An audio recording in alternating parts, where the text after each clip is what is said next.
1.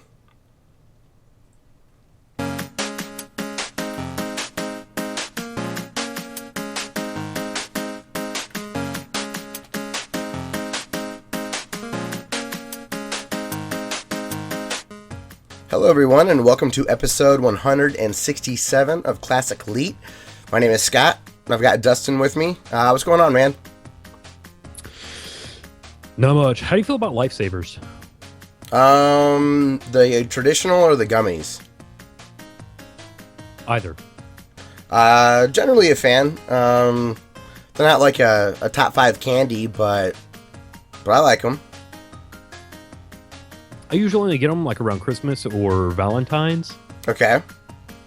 But then when I go to eat them, I'm blown away by how delicious they are. There's an interesting, and I forget exactly what it is, but one of the ends of every pack of Lifesavers starts with like the same color. Like it always starts with like a white one or a green one or something like that. This also could have been a 90s urban legend that I have not substantiated, and it just stuck in my mind. So I don't know. Right, like it only happens after you eat Pop Rocks and drink soda. Yeah, right. But yeah, I mean, it's pretty good. I can't tell you the last time I had a Lifesavers, though. If I'm going for like a sweet, kind of fruity candy from when we were kids, I tend to go with Starburst and Skittles. Yeah, those are good. But like yeah, chewy Lifesavers. stuff. What now? I like chewy stuff. Okay, yeah. So do you prefer the chewy gummy Lifesavers over the traditional? They're so good, I don't think I would mind either. I guess the gummy would work because like the hard candy you always get, if you eat too many of them, they cut up the top of your mouth. Mm-hmm. That's always kind of a bummer. I get that way with Skittles. It like makes the inside of my cheeks raw. Yeah. Yeah, that's... God, I'm gonna get some Lifesavers next time I go get gas. I'll pop in there and get a Monster and a Lifesaver. I'm one of those weirdos that likes to bite on hard candy. And I remember liking the texture of the biting through the original Lifesavers. There is something satisfying to chewing on something you're supposed to and kind of savor. Yeah, right? And I get like impatient, like the owl in the Tootsie Roll, the Tootsie Pop commercials. Yeah. I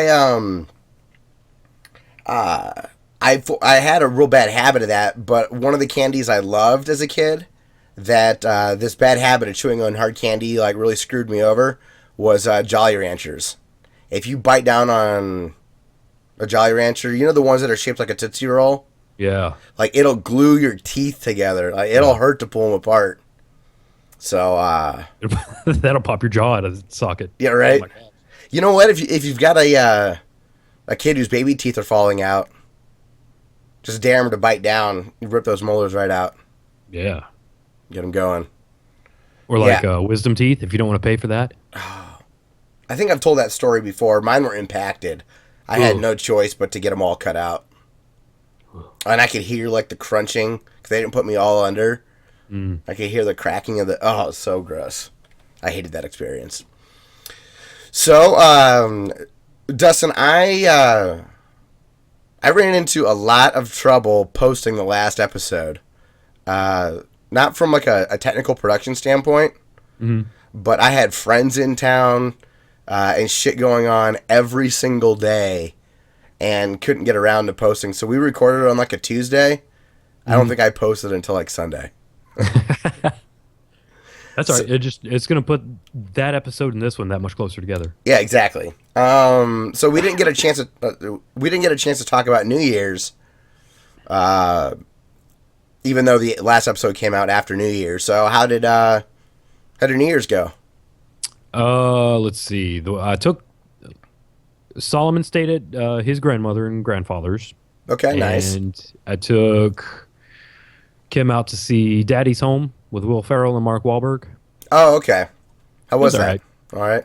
Yeah, it was all right. It wasn't like super hilarious, but it was Meh, I didn't regret spending money on it. Truly, that's better than I was expecting. I'm not. Yeah. So.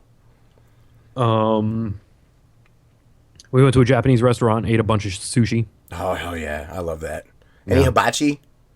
Yeah, we had that too. Oh, hell yeah.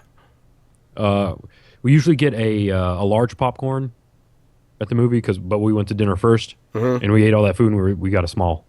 Okay. That's how much food we ate. You're like creeping into just getting older and older. Like Well, turning more and more into a dad. it gets even better because You don't tell me you were asleep before midnight. I was asleep before 11. Oh. Yep. That's too bad. I was with three of my friends.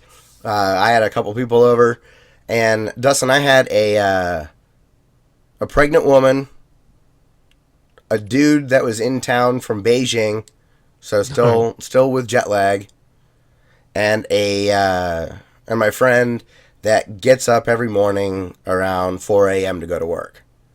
All of them made it to midnight. So it's not in the same same gauge, but I'm almost as disappointed in you with New Year's as you are with Trick or Treat and in my hometown. You've let me down. Well, I rang in the new year well rested. There you go. I did not. We had a good time. We did, and I'll talk a little bit about it more and what I've been playing. But I ended up buying Keep Talking and No One Explodes. All right. You know that game, that bomb game? Mm-hmm. Okay. I remember Drew Scanlon talking about it. Yeah. He's the one that pushed me over the edge. It sounded... I wanted to run out to the store and buy a new board game. Like a good 4-player game. Because the things I was in the mood to play, like Settlers of Catan or Sequence, those are 3-player games. Or 6-player games, and we had 4. So I wanted to find something that would be a good 4-player and not just straight up a video game like Towerfall Ascension or something. So, but yeah, my New Year's was a lot of fun. It was pretty low key, but I ended up having a blast. So, I wanted to go through my when I woke up at like 9 o'clock on January 1st with zero hangover. I wanted to go through my phone and call everyone and speak really loudly. thank you for not doing that. I wasn't actually that hungover, but I was just tired because we were up real late. So, yeah. Well, this is a video game podcast, so thanks for listening. And before we jump into news and what we've been playing, I got to give a quick shout out to our good buddy Zarek and his friend Taste Gaming on YouTube. We had an unbelievably fun session yesterday of Rocket League. I think Zarek and I played for like 2.5 hours. All right. And his buddy just jumped into Zarek's Mumble server. And his friend, I didn't catch his real name. He goes by Taste. So Taste jumps into Mumble. We're chatting. He had not even heard of Rocket League. All right. So Zarek just bought it for him, and we all jumped in. And I'm rank pro now, so I'm like level 20 or whatever. And they were both brand new to the game. It was Zarek's first time turning the game on, and it was his buddy's first time playing. And they both put up. I didn't know that they were recording until like a couple hours into the playthrough, so I feel left out because I didn't post a video on our channel. But go to Zarek Gaming and Taste Gaming, and you can see like edited videos of our time. We're just laughing the whole time. It was awesome. So shout out to those guys. Yeah, Taste Gaming is in Canada. And he's an hour ahead of me. So I finally know how you feel. Oh, man. So that's like far east. Yeah. Is that Nova Scotia? That's like Europe. That's, yeah. So, well, the big news of the week, Dustin, was definitely the announcement of the Oculus Rift pre-order. Did you catch any of this, or did you follow any of the news on it? No, this is my first time hearing it. Oh, really? Okay. So you see the price? It is $5.99 for the pre-order kit. That's not bad. That was my reaction. And I feel like the internet complained a lot about it. I don't know. I mean, that's what the PS3 cost. Yeah. When it came out. And how much cooler is an Oculus Rift than a PS3? Yeah.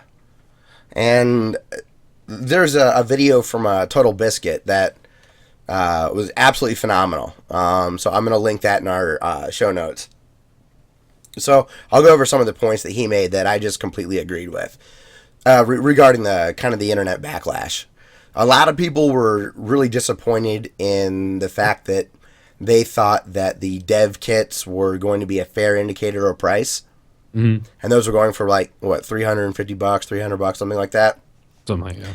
And people were hoping for a $400 or sub $400 price. So having a $200 more increase is, that's pretty substantial if you're expecting 400. But it comes with the camera that you need. The Oculus has pretty incredible resolution, like 3 million pixels it's pushing, and it runs at either 75 or 90 hertz in each eye. So you're looking at the specs of a high-end gaming monitor, and those are like $700. Yeah. So that seems pretty fair. It comes with an Xbox One controller, which had a lot of people disappointed.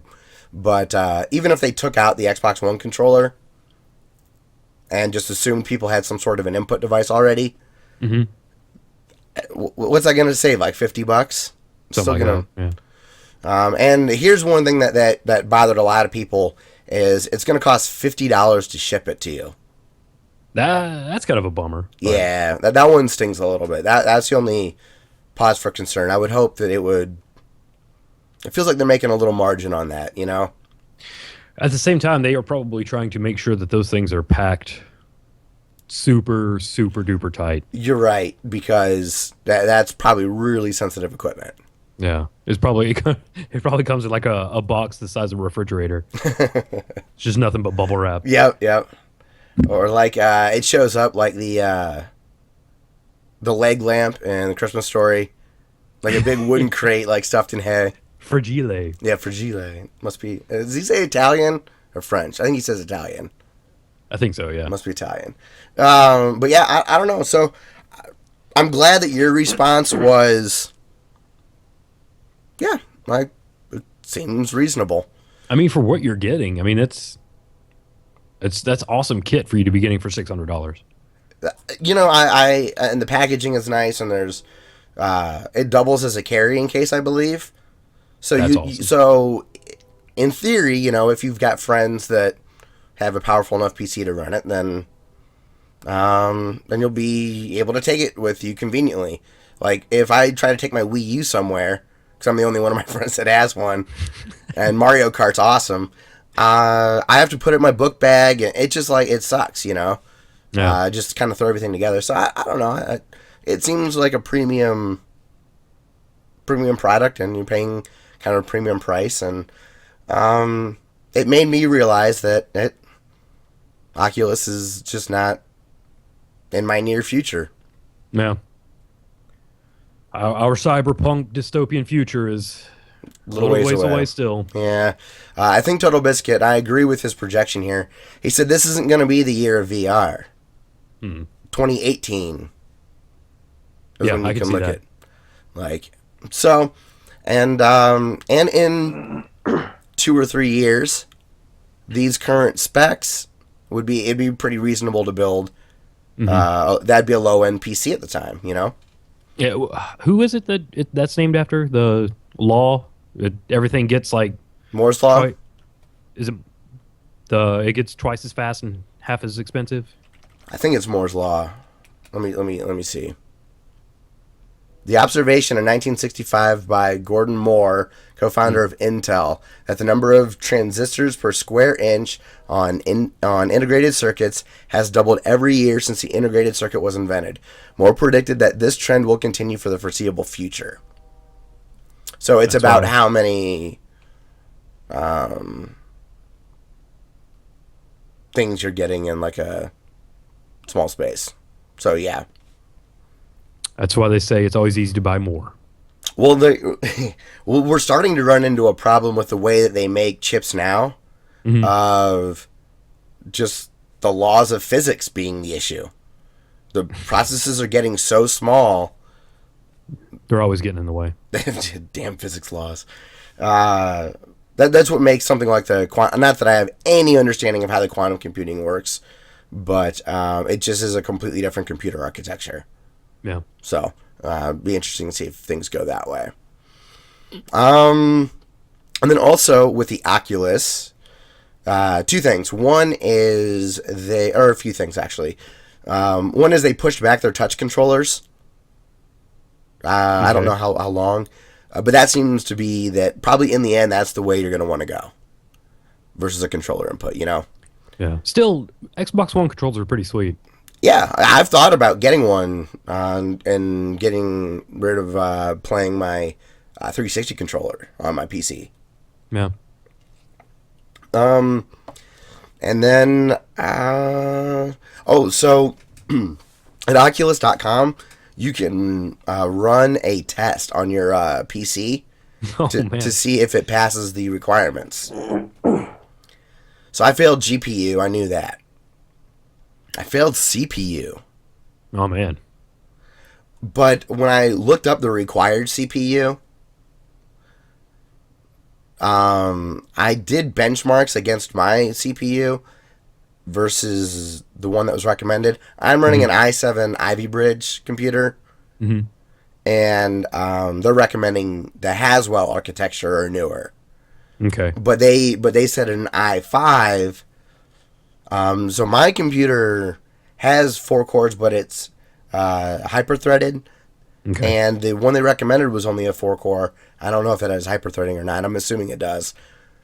So I'm really curious to see if people with my CPU take the gamble, and then I'll be able to find out after these things start getting in the hands of people whether or not I need a whole new PC or if I can get away with just upgrading a graphics card. Because you got to assume that the Vive's going to have similar horsepower requirements. Yeah. So, yeah, and if you're somebody that already has a PC that can run this already, that's like enthusiast level. You probably have $600 more to burn. Yeah. So, If I tried to go to the website, it would just throw a 404 error. Just don't bother. don't even try. Why'd you waste the bandwidth? Excuse me. And one last thing about the Rift. So, if you are a Kickstarter backer, so you got the Dev 1 kit, they're sending you this first consumer release for free. Sweet. So that's awesome. Like, Yeah. and that's probably the coolest payoff I've seen from a Kickstarter. Maybe all those people that flipped out over Facebook will finally calm down. Well, there's a lot of people that are like, "Oh, this is Facebook getting in the way." Yeah. I think there's a good chance they're probably selling it at cost. Yeah. Like what you said. It's just a really nice piece of hardware. Hmm. So, but that was the big news. So I wanted to bring that up and get your thoughts on it. There is like if I remember the article correctly, like a $1,500 kit you can buy that comes with this main Oculus stuff and a PC that is guaranteed to run this kit. Wow. So I thought that was actually pretty reasonable. Yeah. It has me rethinking getting an arcade machine. Like, what if I had a VR room? Yeah. I was What? Oh, go ahead. Does it come assembled already? Yeah, I think it's like a pre-built PC. Like it comes. Deal's off. Huh? Deal's off. You don't like that idea? No. I want to build it myself. Oh. Just send me the parts and I'll build it. I understand that. But if do both, build your own PC, and then just buy the kit to have your VR room. Yes. Spend all the money on PC stuff that'll be outdated in a year. That's right. Did you see that Activision, the Blizzard and Call of Duty guys, bought MLG? I did not see that. I'm surprised it was only 46 million. You think it would be worth more? I really thought that was a low number too. On the Bombcast, the way that they described it was they're not taking the corporate structure of MLG, just the assets. So they made it sound like it was closer to a situation like envisioning that, they didn't say THQ, but like THQ, how they kind of went bankrupt and sold off all their assets. Mm-hmm. I'm not saying MLG went bankrupt or anything like that, but they basically bought the assets from MLG, but not the entire thing. Kind of like how Facebook bought like all of Oculus. That seems cheap. They said they want to make the ESPN of gaming. Well, that's Activision owning that. Man, that's going to be a lot of free advertising for them. Yeah, it'll be really interesting to see how they approach it. Because if they want to be like the ESPN of esports, they're going to have to play nice with everybody. Yeah. Including their direct competitors. Because ESPN has a variety of sports on there. Mm-hmm. It's not like, and they don't own any of those sports. And Activision owns a lot of the games that are esports. But there's like Dota 2 and probably some like Counter-Strike Go. I think it's real competitive.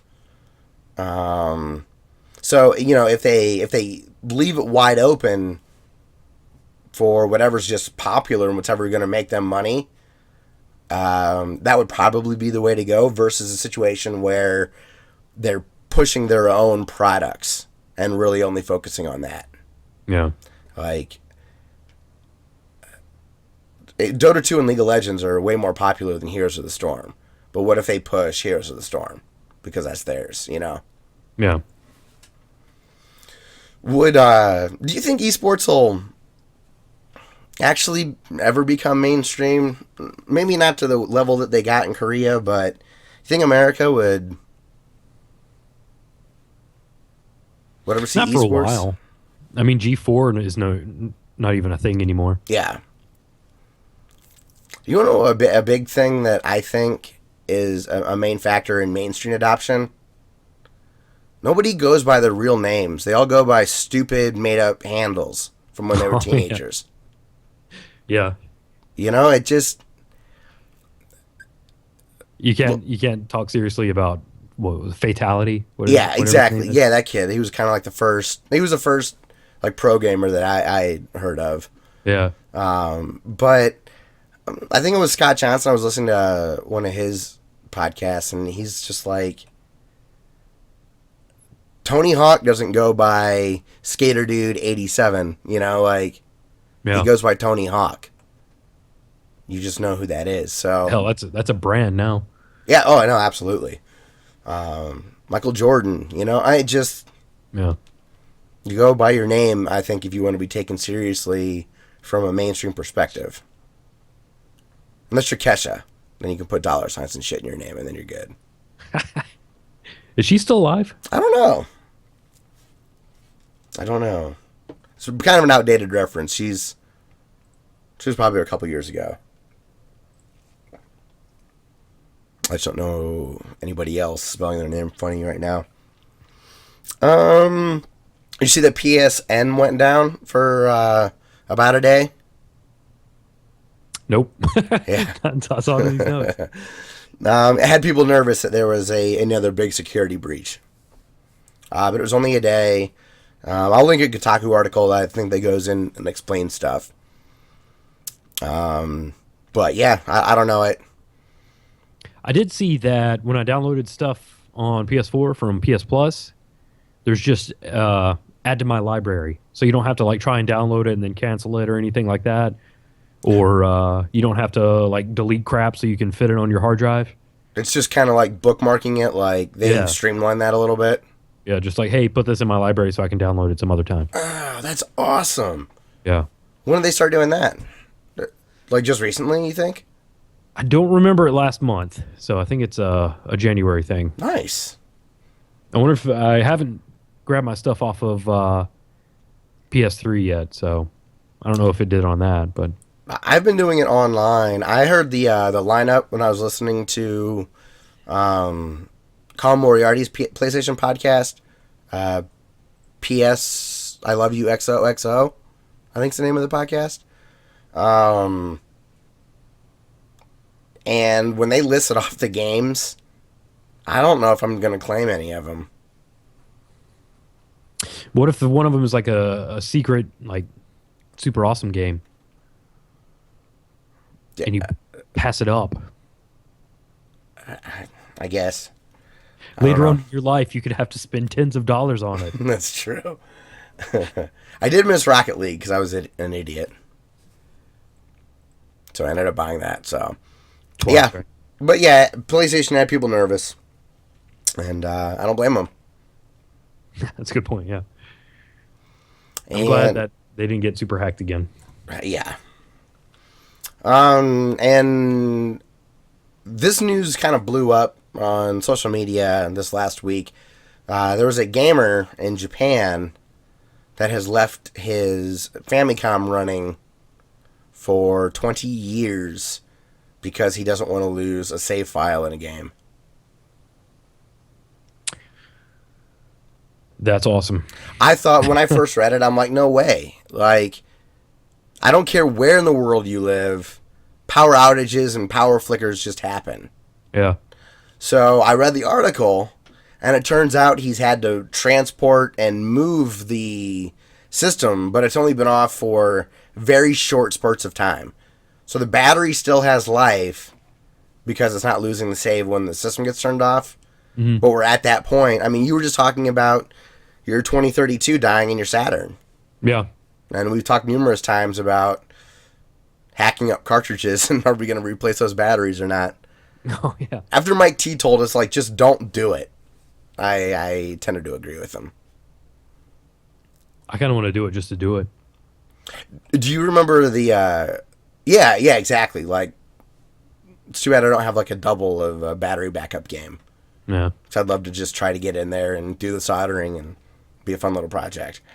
Did you ever watch the giant bomb? What'd they call that when they'd run through an entire game? Playdate? No. Shit. I gotta look it up. But it was Ryan Davis and Patrick Klepek playing through Chrono Trigger. Oh, wow. Um, I didn't know they did that. Endurance Run. That's what it was called. Oh, okay. It's like, it's amazing. I've watched that playthrough twice. I watched it when I first found their channel.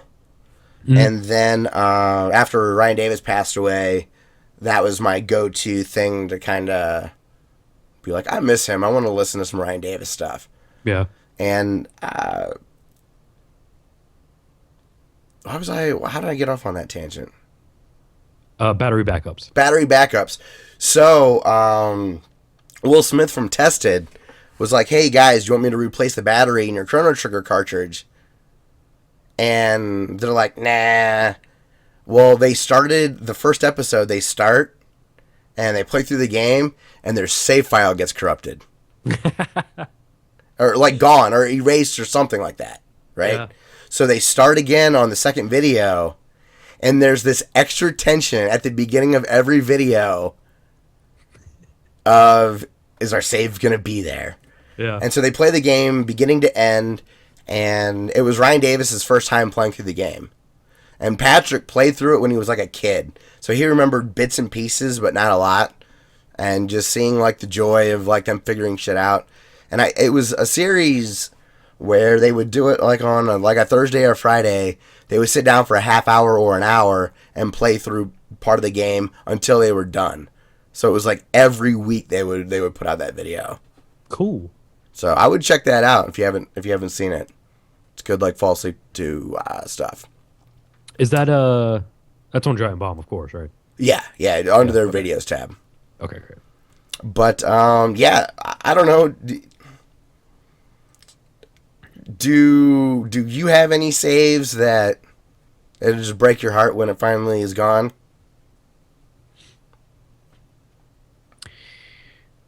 Not really. Not yet. I don't either.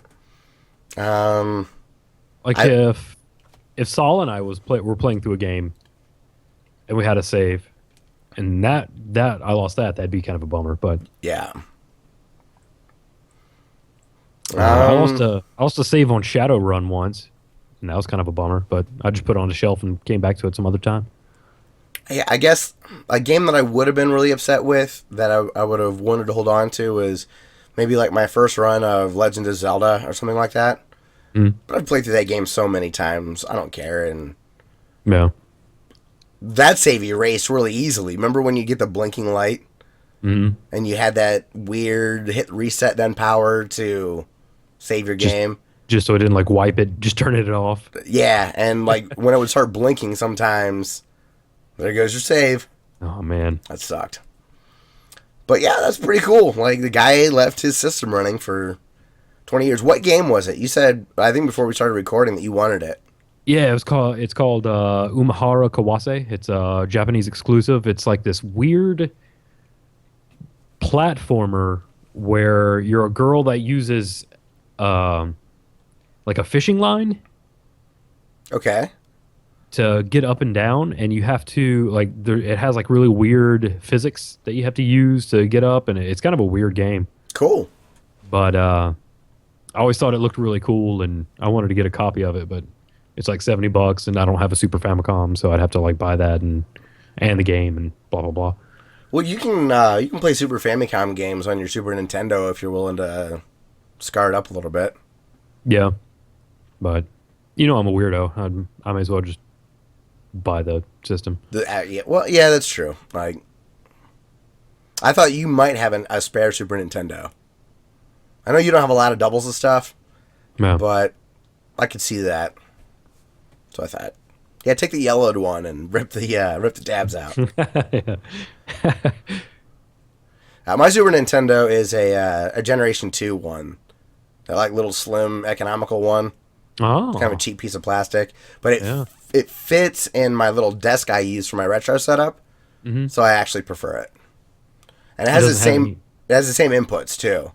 Unlike the top loader NES, Mm-hmm. which doesn't have the RCA. Yeah, I don't think it supports S-Video though.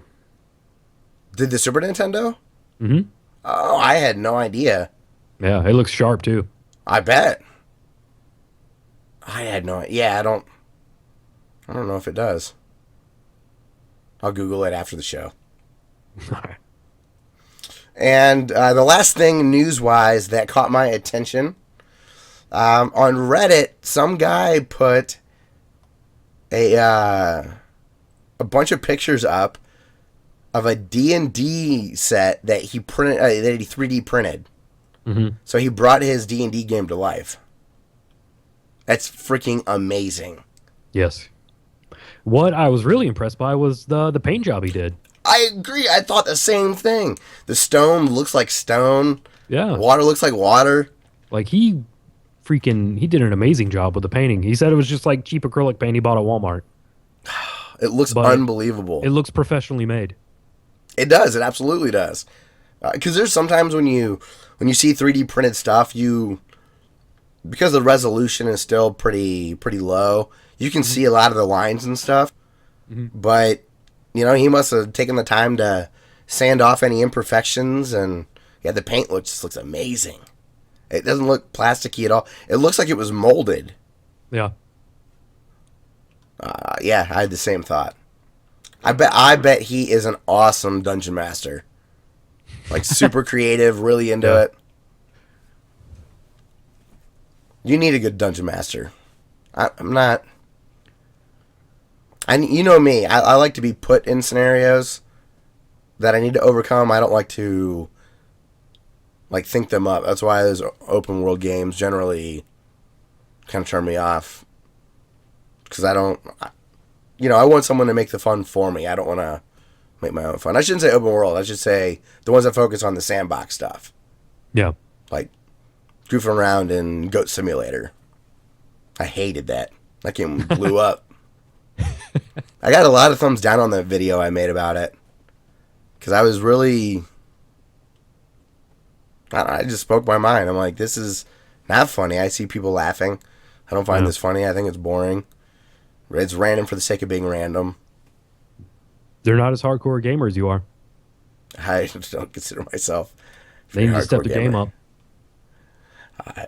I've never considered myself a hardcore gamer. I float around too much.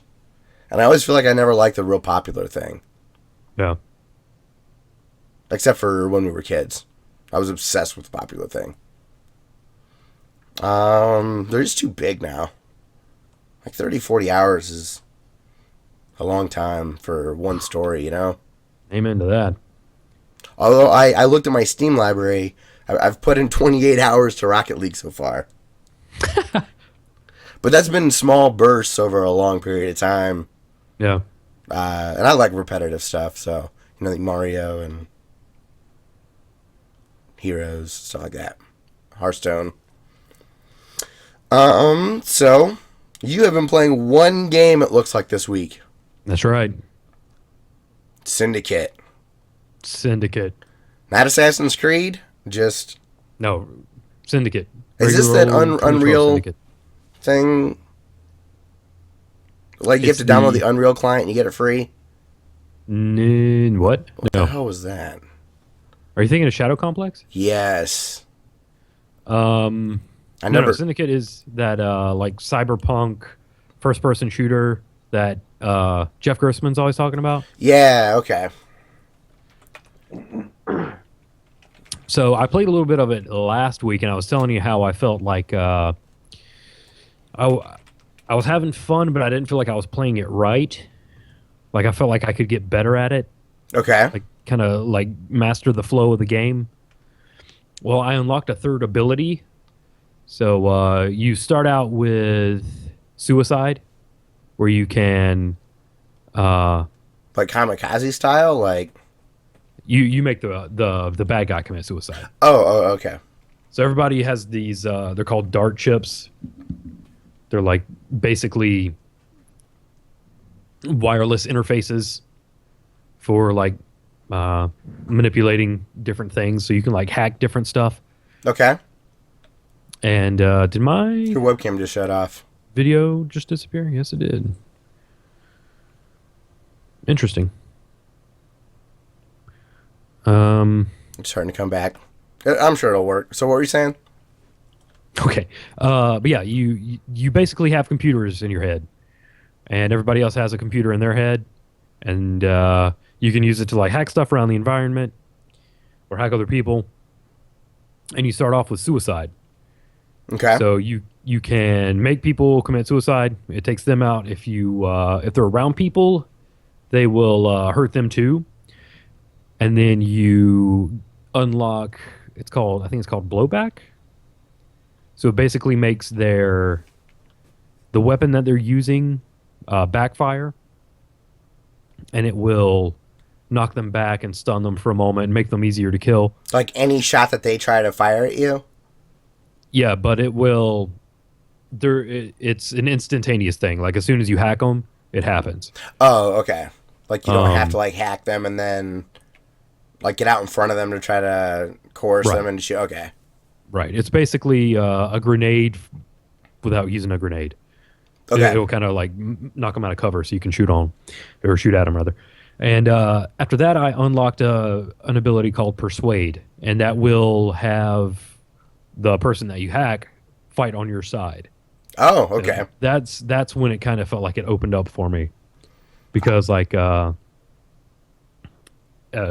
bunch of dudes will come out and like I'll see him and I'll hack the first guy to Persuade, and he'll start fighting the other guys. And while he's doing that, I'm like shooting at the other guys that he's shooting at, and I will like once they take cover, you hit them with blowback and they'll fall out of cover, and then like once he's done, he'll commit suicide, and you have a suicide left. So if there's any bodies still left, then you can hit them with suicide, and they'll go up, or you can just save it because every time you use an ability, it has like a cooldown. That's what I was just gonna ask, is how they, like, is there like an inventory where you get so many, or if there's like a cooldown system? So you use it, and then it's refilled through adrenaline, and you get adrenaline by killing enemies. Oh, okay. And let's see. Your webcam's still off. I guess you could just turn it to that. That's better than the staring circle. How's that? There it is. Hey, all right. I turned it off and turned it back on again. I paid to do that.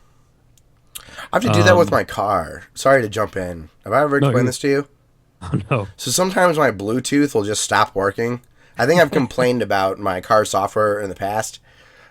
Ford software in 2014 Fusion's just atrocious. I think they had Microsoft do it, or Microsoft likes it. It was trash. Well, anyways, there's a way to do a hard reset, and that doesn't work. Like, it doesn't it'll forget my phone and stuff, and like set the clock back and change all of the sound settings and stuff back to 0, but it won't actually fix my Bluetooth problem. I thought to myself, it's still connected to a battery. I'm going to power down my car fully. So every 3 months or so, I have to take my battery cables, remove them from my battery for about 5 minutes, plug it back in, magically my Bluetooth works again. Isn't that horrible? I turn off and on my car to fix That's so stupid. That's why the Internet of Things is stupid. Cars should not have software. It's crappy. It's real dumb. And insecure. Dude, cars will only have software. And not too long. One of these days, somebody is going to hack. They're going to persuade your car. Yes. And your car is going to start fighting you. You're gonna and then what happens? They'll kidnap you. Right. Like you're on your way somewhere, and all of a sudden your car just starts going on a different route. You're like, what the hell? Oh, man. What were we talking about? Syndicate. Oh, yes. So I found some other enemies, too. There are guys who have, like, crystal armor that you have to hack. So you hack the armor, and it goes away, and you can hurt them then. Is the hacking gameplay like a one-button prompt or a quick time event, or is there like Batman where you walk up and have to hack a door, and there's like some sort of a mini game almost? It's super fast. It's actually, you hit the left bumper, like what you hack is whatever you're looking at. Okay. So you look at it and a little thing will come up, and you hit your left bumper, and you can just hold it, and it will auto hack. It will be a success automatically. Do you get to choose what it does, whether it's like to become your friend or suicide, or is it random when you do the auto? Oh, that's assigned to your digital pad. So like okay. right will be your persuade, up will be your suicide, and left will be your blowback. Or yeah. So okay. you can choose at any given time by cycling through that. And does it stay equipped until you cycle to something different? So if you had suicide every time you would hack any enemy, it'll be suicide until you change it? Yeah. Okay, cool. Yeah, as long as you have the cooldown fill up. Yeah. But yeah, I found these armor dudes, and then there are these enemies that have EMP devices on them. Okay. So when they show up, you can't hack anything. I was gonna say, yeah, that probably kills you for a while. So like technologically, you have to like find the EMP guys, kill them, so you can hack the armor guy, so you can hurt him. So it's pretty cool the way they kind of stage all those different encounters. And if it's like a one-button press, I'm imagining that Like, I think I have a better sense of what you're talking about when you say there's like a fluidity almost to the gameplay. Yeah, and there's the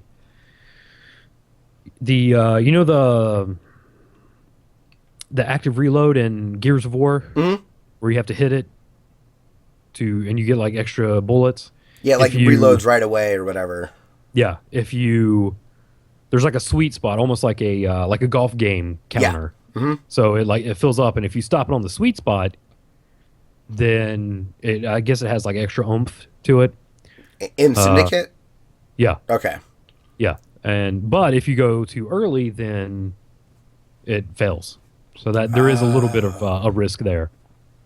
So there's like a 2-second delay if you fail. I guess how long did it take you to play the game before you just quit missing that? Or do you still miss it sometimes? I still miss it every once in a while, but like it's called like when you hack something, it's called breach. You're breaching something. Okay. And if you hit the sweet spot, it's called a breach spike. And they tally those up at the end of every stage, and I'm getting pretty good at just like I'll have 1,000,000 of them by the time I'm Nice. done with the stage. So I'm getting pretty good at it. I fought the first boss, and he was kind of a bummer because you just shoot him a lot. Oh, is it like is it at least kind of a big boss? Like if it's gonna be easy, like I like neat scale, even if it's a first person shooter. Nope, just a guy. Just a guy. You just got to shoot him a bunch. I mean, he looked cool with his intro, but you shoot him a bunch and then he dies eventually. He like splits into different dudes, and the more damage he takes, the more dudes he splits into. But I don't know, not that big a deal. Is it like that old kind of game mechanic where it like splits into dudes, but only one of them is the right one to hit? Yeah, basically. Okay. I couldn't tell if it was there's one real one or if you have to just shoot them all until he comes back together and then you can shoot him again. Okay. That's gonna send me on a little bit of a tangent here. So it reminds me of the Shredder. Yes. From Turtles arcade game on the NES. Reminds me of the Shredder fight, which is always like crazy hard for me. I don't think I've ever beaten it. But having Ninja Turtles pop into my head made me want to ask you about the Teenage Mutant Ninja Turtles 2 movie again. Mm-hmm. So, we were like, oh, that's cool. There's Bebop and Rocksteady, and maybe this will be better than that first one or whatever. Or it's at least got my attention. It looks like based on some advertising for toys that Krang and the Technodrome are in the movie. Oh, sweet. So if they've got Krang, Bebop and Rocksteady, like Shredder, even if they get the personalities wrong, like yeah, I'm not gonna go see this in the theater, but it'll be a rental probably. I will. I don't care. Like, I went and saw the first one. I saw the first one and I finished it, but I didn't care for it that much. But this one I think might hit a lot of the nostalgia stuff the right way. Yeah, I watched it again because it was on Netflix, and it was crazy how much they like the story in Turtles is the exact same story from Amazing Spider-Man. Oh, really? Exactly. I don't know Spider-Man that well, so. Oh my goodness. Well, you do because you've seen the first TMNT. Okay. So, except it's one Spider-Man instead of 4 turtles. Instead of 4 turtles. But speaking of turtles, I fought a second boss in Syndicate. Okay. And it was actually much cooler because he had a rocket launcher that would shoot swarm missiles at you. Okay. So it would be like he would lock onto you and then fire the missiles, and they would like come out and then track you. It would be multiple. But it was a really cool fight because at the beginning you lose your weapon. So he starts shooting rockets at you, and you have to hack the rocket before it hits you. Oh, cool. So then the rocket will turn around and go after him. Yeah. And after the first couple of times that you hit him, he starts hacking the missile back. So it turns into like Cyberpunk Ganondorf fight. Yeah. So it was really cool. when that brought up two flashes in Nintendo for me. When you first talked about like hacking and kind of sending it back, it reminded me of Mario Galaxy when you're like hitting stuff back at Koopa. Like that's immediately what jumped in my mind. And then as soon as you said back and forth, I immediately thought of the back and forth from Ocarina. Yeah. Sweet. What platform are you playing this on? 360. Is it on PC? I know it's on PS3. I don't know if it's on PC. Probably. Because I don't have my 360 or PS3 hooked up anymore. So, it's very unlikely I would bust that out to play a game. Platforms, PS3, 360, Microsoft Windows. Okay. Yeah, I might pick PC. that up. I'll put it in my wish list. I bet it'd be pretty sweet with mouse and keyboard, too. There you go. But I might try it with the Steam controller. I bought one. Did I tell you I was thinking about buying one last episode? I did. I pulled the trigger. My brother said it's going to take some getting used to, but he liked it. So I was like, all right, I'm getting it.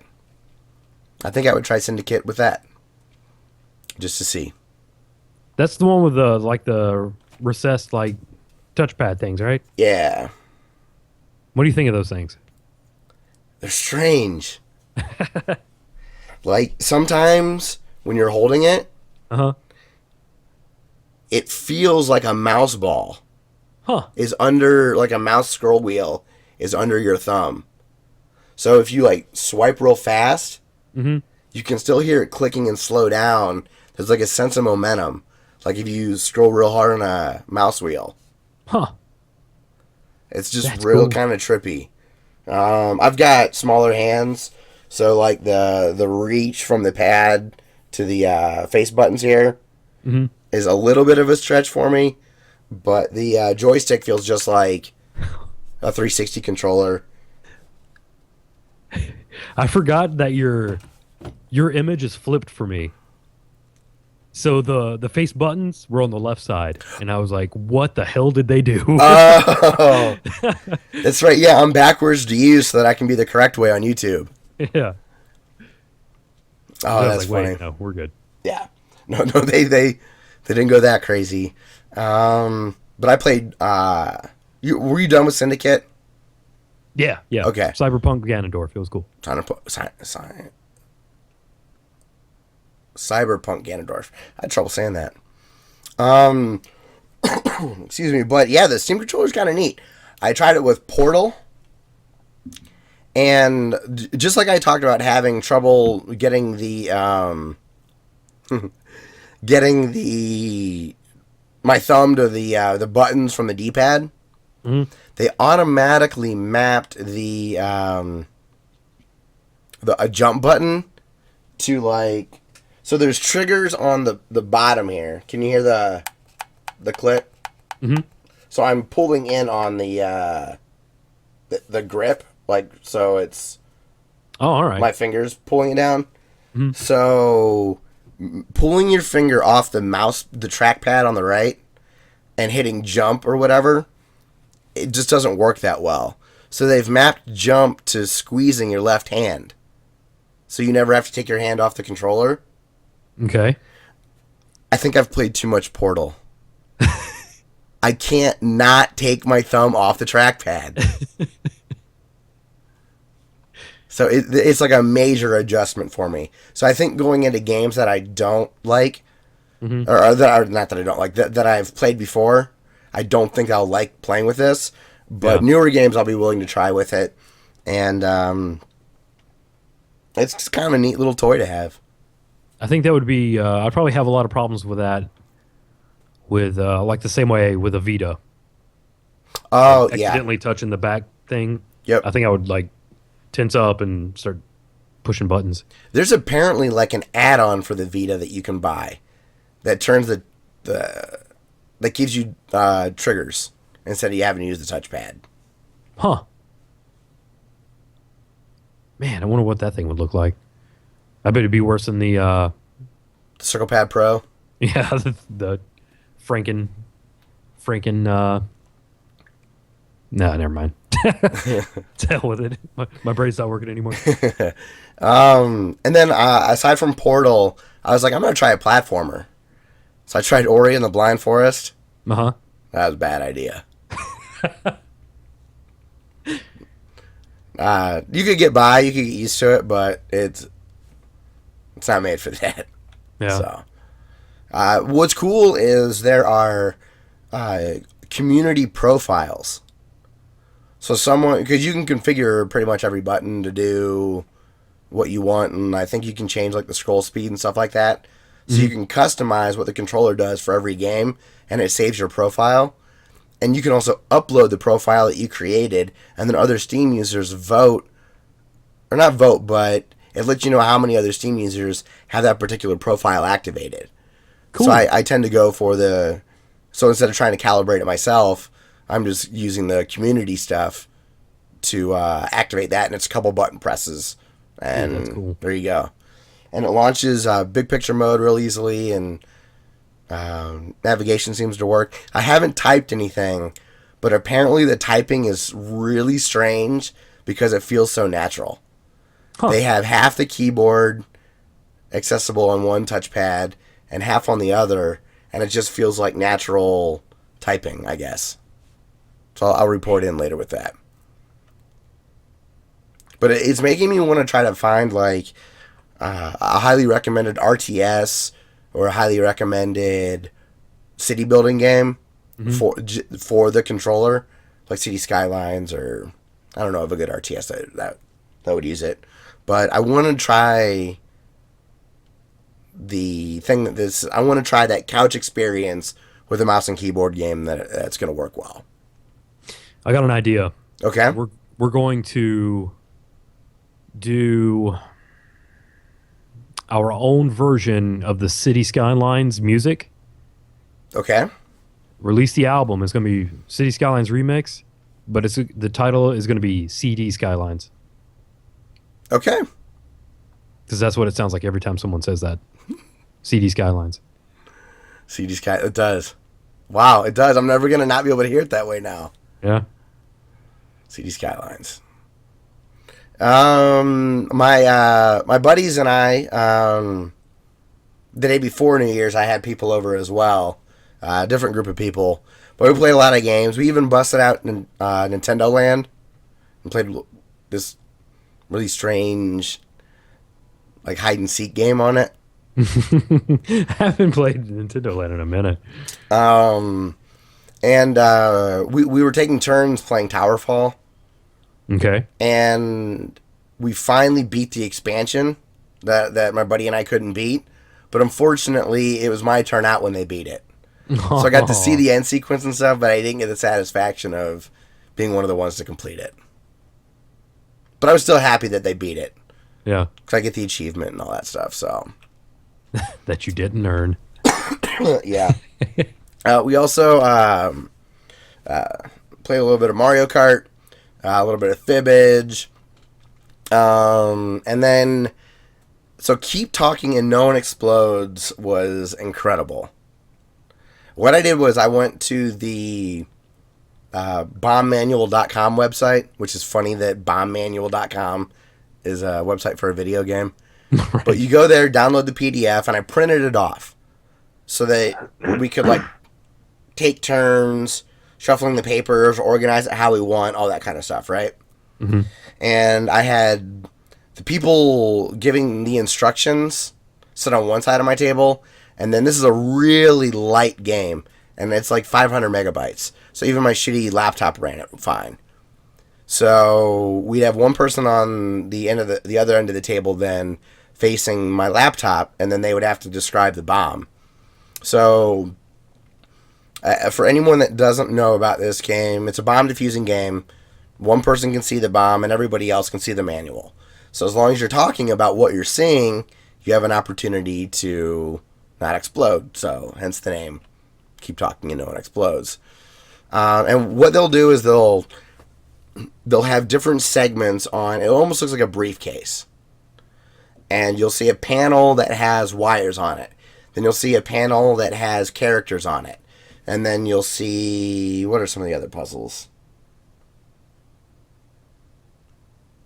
there's like some like word based games, and I don't know. We only got to like 4 phases, but anyways, it's like brutally hard at first because you only get 5 minutes to complete this, and it was amazing as good as we started to get.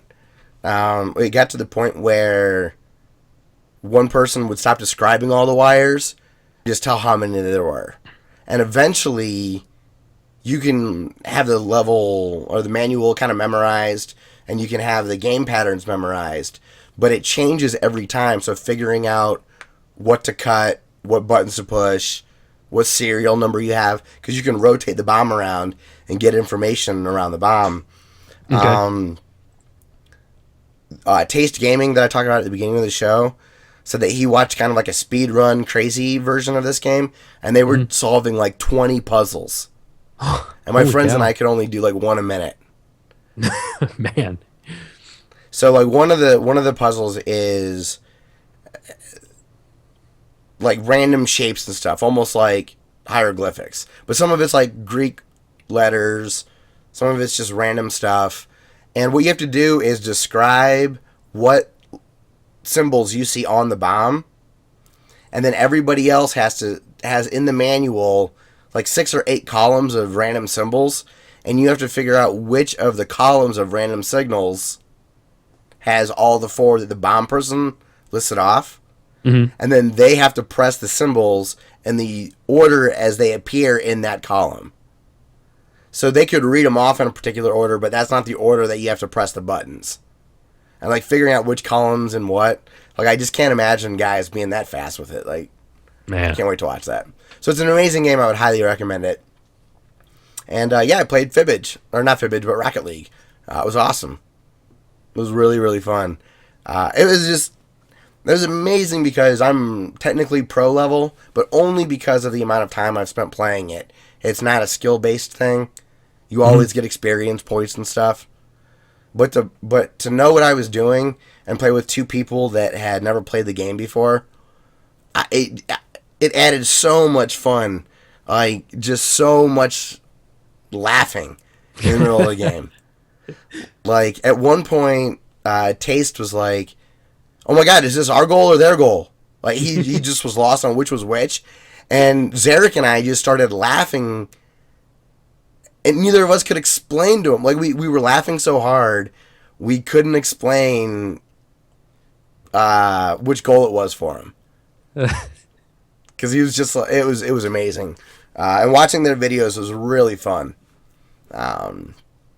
So, yeah, it was definitely cool. I'll hopefully play with him again soon, and maybe more hilarity will ensue, and I'll get something up on our YouTube channel. So I wanted to make a. Do you have Rocket League on PC or just PS4? Just PS4. Okay. You really need to play that.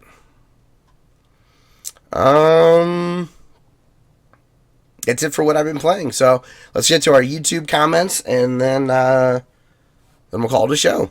All right. So, there we are. There's our comments. So, Domez says, hey bro, yet another Mario Maker I made just dropped. So, I have another challenge level to get up on our YouTube. So, I'm excited about that. And Domez also says, a priest just copied my Lord Jaraxxus and transformed into Lord Jaraxxus. I know this is gibberish to you, Dustin, but this is kind of cool. He says, but I next turn drew Sacrifice Pact, which kills any demon for 0 mana. I targeted his hero. Lord Jaraxxus is still a demon hero, and it killed him instantly.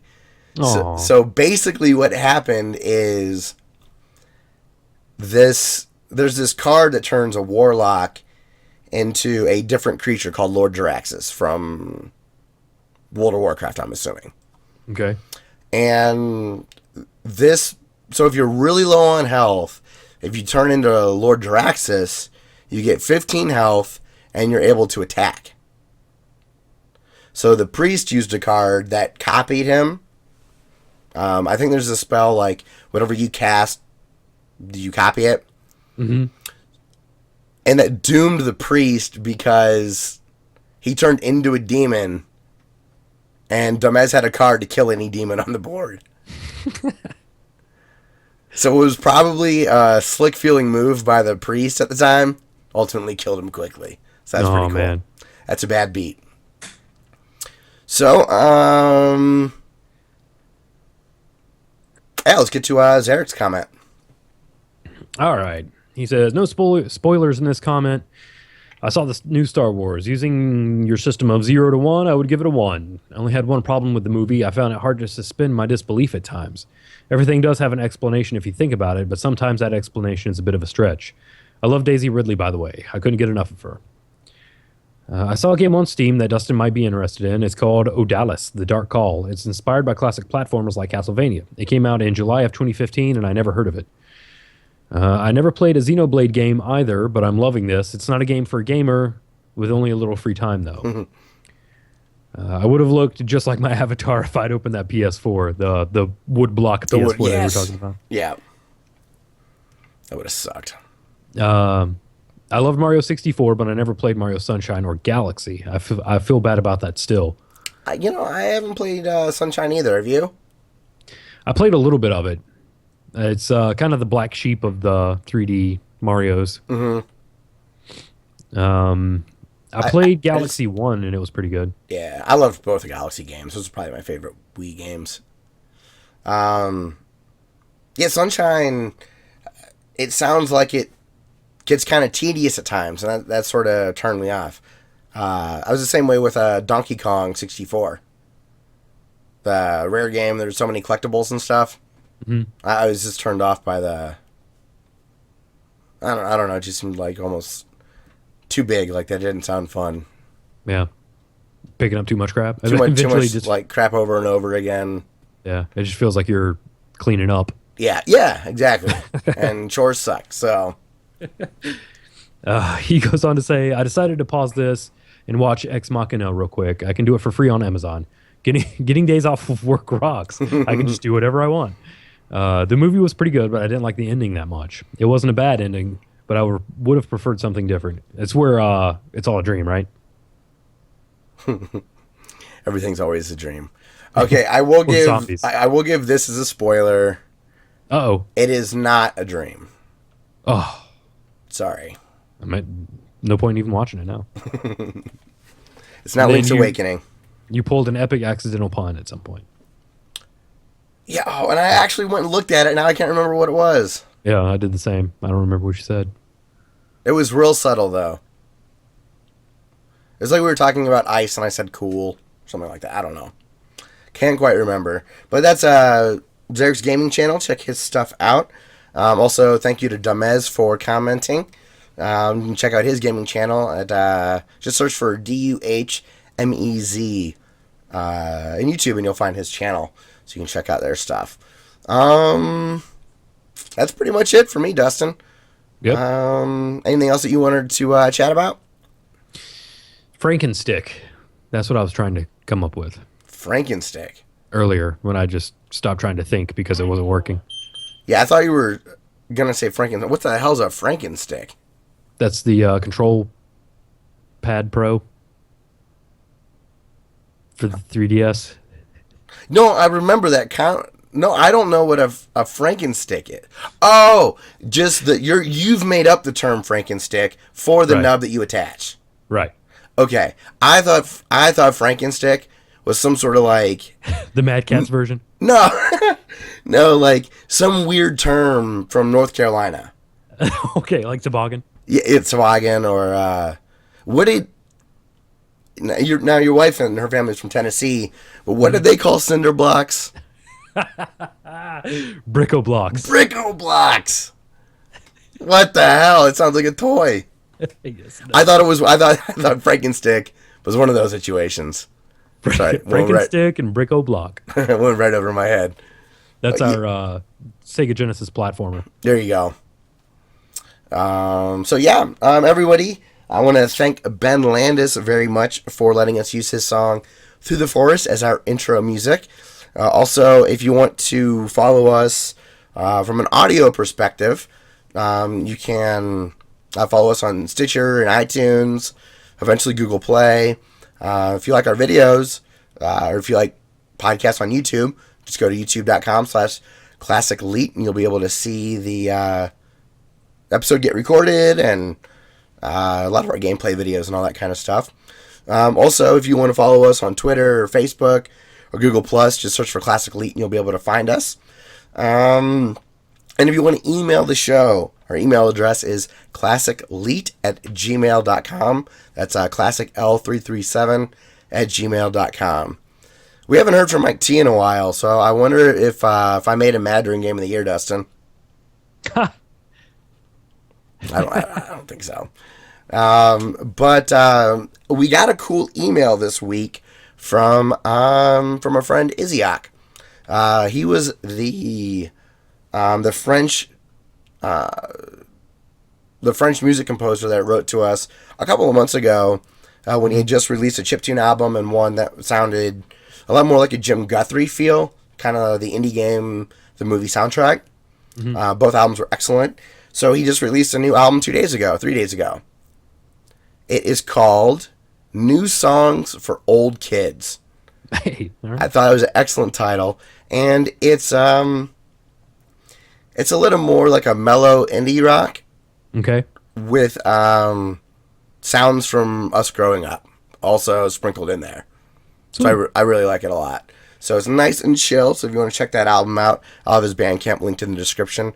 But this track is called Crack-Tro. It's the first first song of the album. So instead of intro, he says Crack-Tro. So that's Iziak. You can check him out on Bandcamp. And everyone, I'd like to thank you very much for watching and listening. We will see you. We'll see you next week for episode 168. Boosh.